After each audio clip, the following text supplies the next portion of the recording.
I'm Lindsay Ralston, and this is how to hang pictures without wire. Today I'm going to show you how to take a picture frame that may or may not have some molding or a hook on the back and make it easy to hang on the wall.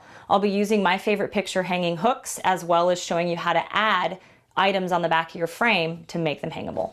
Okay, to get the pictures hung on the wall without wire, what we're going to do is attach the brass finish picture hangers to the wall, and you're going to place the hook on the wall, use your hammer and hammer in the nail to get the hook placed on the wall where you want it.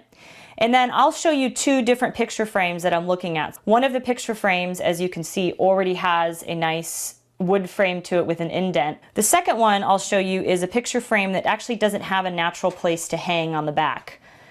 To troubleshoot this, I've got a sawtooth picture hanger that I'm going to simply hammer on the back of this frame, kind of center it on the back part here, hammer that on, and then once that's up, flip it over, hang it on your picture hook, and those are two ways to hang without using wire.